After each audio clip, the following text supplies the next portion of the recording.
18, you are flying through your first month as a new coach. I am so proud of you.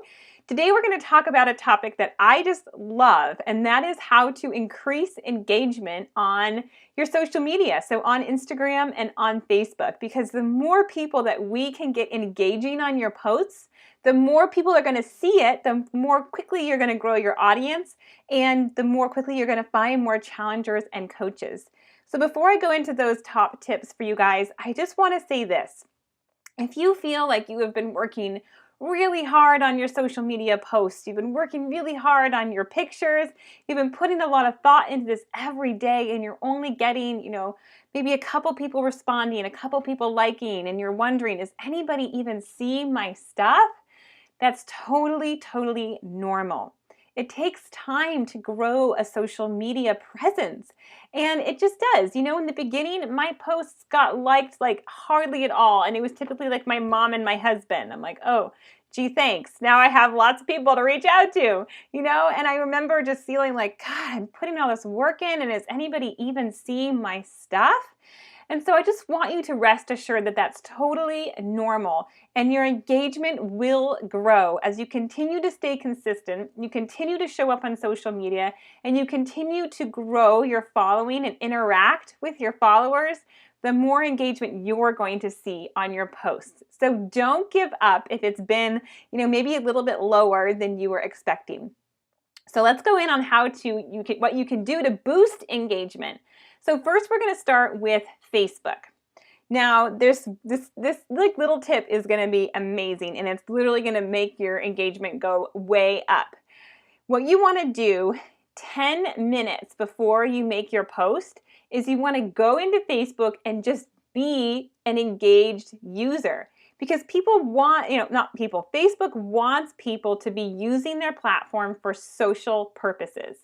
So if you just go on, copy and paste a post and get off, Facebook knows that. Like, it's kind of creepy, but they know everything that we're doing, every click of the mouse, every message we're sending, every post that we're posting. So if they feel like you're only, going in to post for purely selfish reasons, you're not actually using the platform as a user, they're not going to show your post as much. I know, it's crazy.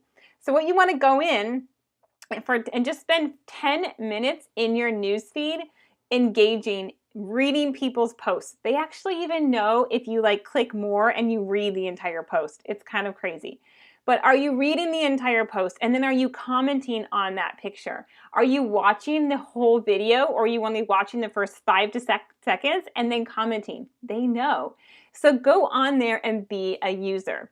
So what you're doing is you're just reading people's posts and you're commenting. You're watching people's videos and you're commenting.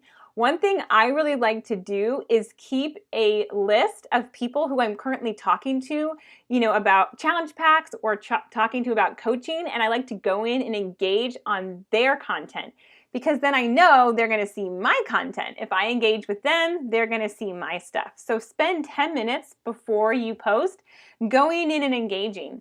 Another thing you can do to engage is look at people's stories. That's a great way to just click through people's stories, send them a little message like, oh my gosh, so cute, or I love this. Something that's just going to boost engagement. And what this is doing is basically showing Facebook, hey, I'm here, I'm engaging, I'm a user. And then after those 10 minutes are up, then you make your post. Now, the next thing to do to boost engagement is you want to get comments on that post as quickly as possible. See, there's a 15-minute window after a post goes up that Facebook sort of tests it out to see if this is something that people want to see.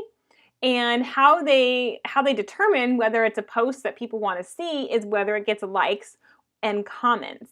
And so if you can get a comment within the first 15 minutes, then Facebook is starting to see, oh, okay, this is a good post, and they'll start showing it to more people. So after somebody comments, you immediately want to get back in and have a conversation with that person in the comments. So what I mean by that is if somebody comments like, oh my gosh, great job, you look amazing, you don't want to just say, thank you. You want to engage that person and actually have a back and forth conversation in the comments. So it could be something like, oh my gosh, thank you so much.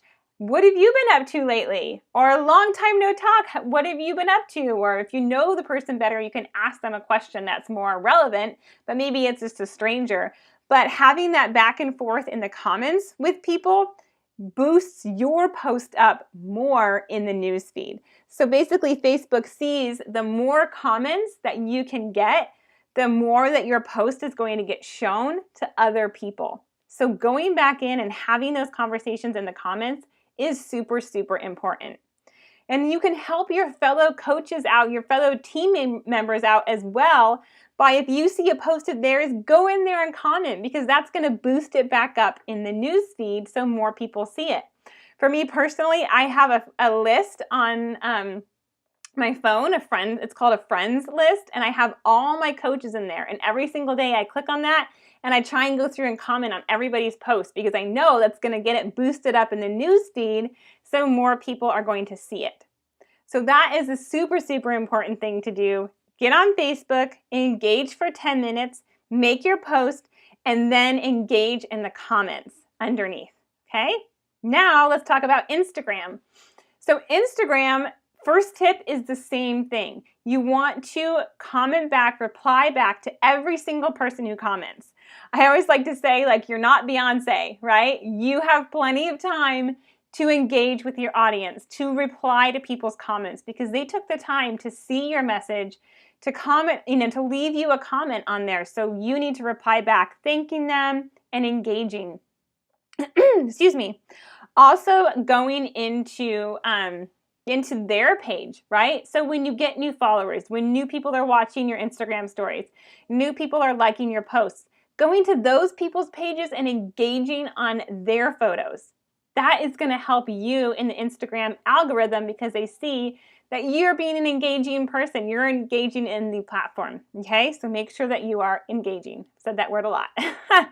Okay, next tip is track to see what is working. So in Instagram, you should create a business account.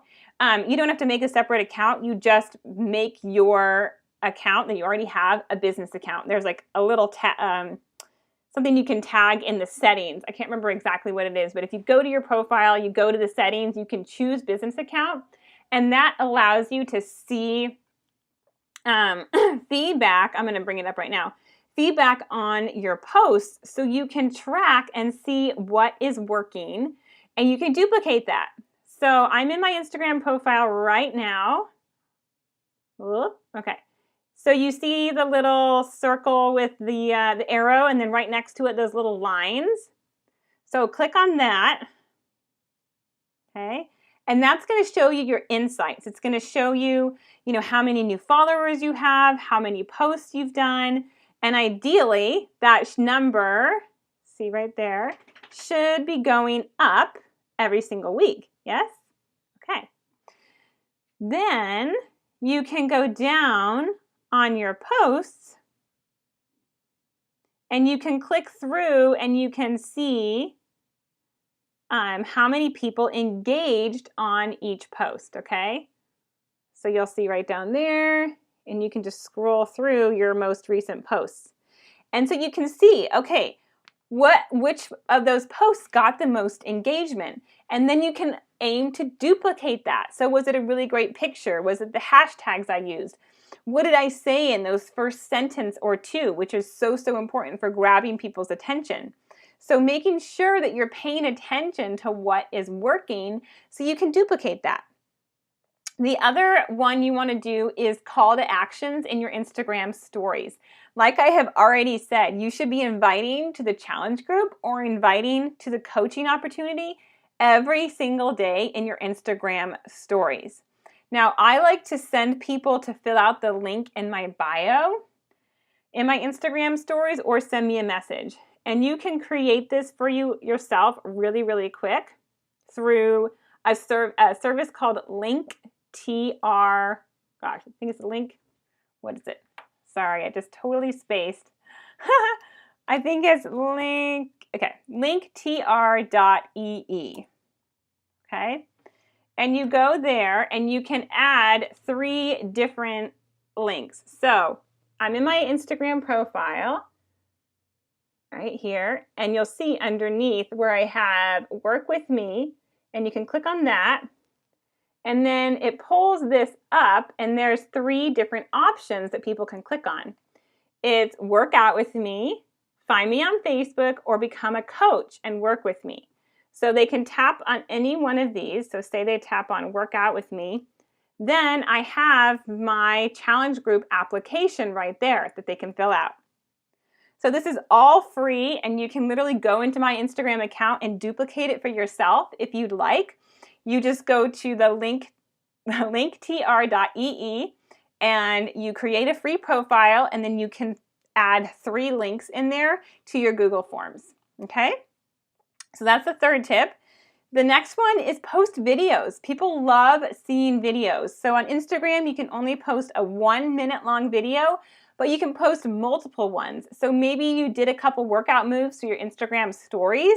You could recreate that into a post, and you can have where they swipe over and they can see multiple videos. So videos are great for engagement. And then the next one is, again, going back to the settings option, or the Instagram or the insights, profile insights option that I showed you on your profile, and see what time of day are your people most active. So I'll show you how to find that. And then what that's going to do for you is tell you when you should be posting, what time you should be posting. So I'm just scrolling through here. Where did that go? Now I can't find it.